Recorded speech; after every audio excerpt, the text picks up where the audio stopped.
गिबियावनो बयखौबो बड' निउस इउटुब चेनेलनि गोदान खौराङाव बरायबाय। नोंथांमोननि थाखाय बे समाव माखासे खौरां लाबोदों। भिडिअखौ जोबजासे नायलांनो दाबाव आरो चेनेलाव गोदानब्ला अन्नानै साबस्क्राइब खालामना बेल आइकनआ अलाव होनानै ला आरो भिडिअखौ लाइक कमेन्ट शेयार खालामनो गुरै खावलायबाय। दानिया फैदो दिनैनि खौराङाव। जोबोद गोजोनथाव खौरां।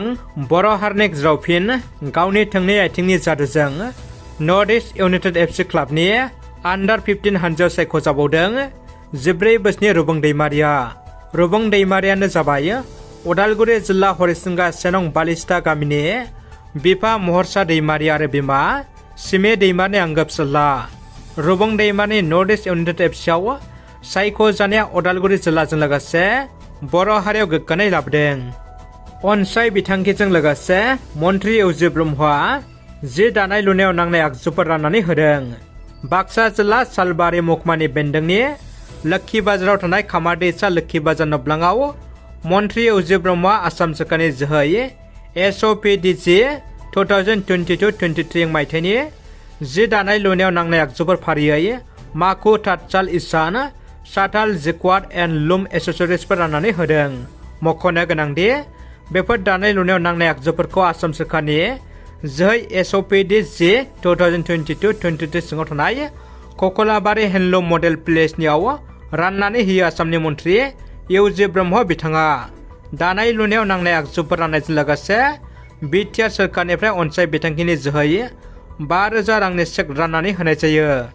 बे हाबाफारियाव बाहागो लाफैयो आसामनि केबिनेट मन्त्रि इउजि ब्रह्म, 22 नं ककलाबारि बियाबनि MCLA मन्टु बर', आगुनि 22 नं ककलाबारि बियाबनि MCLA अनिप बसुमतारी आरो मुसलपुर जिल्ला इउपिपिएलनि दैदेनगिरिफोरजों लोगोसे ककलाबारि ब्लक इउपिपिएलनि गोबां दैदेनगिरिफ्रा बाहागो लानानै बे मुवा बेसादफोर राननाय हाबाफारिखौ जाफुंसार खालामो।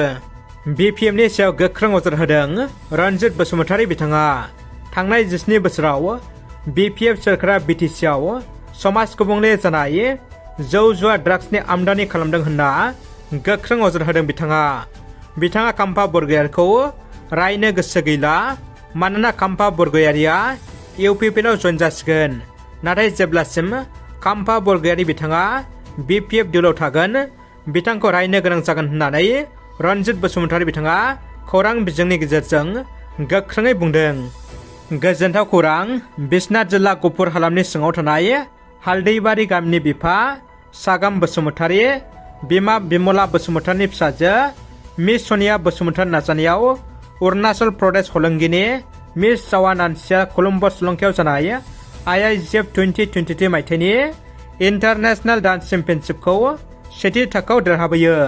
बिथांनि बे देरहासारनायाव अरुणाचल आरो आसामनि सिमनानि रायजोफ्रा जावा नानसि आरो बिथांनि फोरोंगिरिफोरखौ जोबोद गाजा गोमजायै बरायनायखौ नुनो मोन्दों। जोबोद दुखुनि खौरां।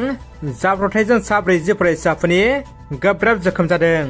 चिरां जिल्लायाव गारिनि सौग्रावलायनाय जाब्रबथायजों 40 फरायसाफ्रा गोब्राब जोखोम जादों।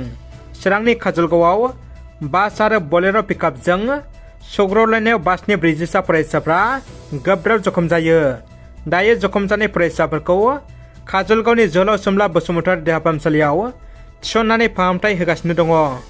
क'क्राझार जिल्लानि गसाइगाव महकुमानि खासियाबारियाव अनसाय बिथांखिजों चेक रानदों।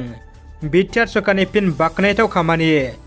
बिटिआर ओनसोलनि रायजो राजाफोरखौ रांखान्थियारि बिथिङाव जौगाखांहोनांगौखौ नोजोर लाखिनानै आथिखालनि बिटिआर सोरखारा अनसाय बिथांखिनि गेजेरजों माखासे आइजोफोरनो राङारि अनसुंथाइ हेफाजाब होनाय बायदिनो दिनैबो जमदुवार बियाबनि सिङाव थानाय खासियाबारि कमिउनिटि नबलाङाव गासै सा 243 आइजोफोरनो अनसाय बिथांखिनि गेजेरजों सासेयाव 5,000 राङारि अनसुंथाइनि चेक राननानै होनाय जायो।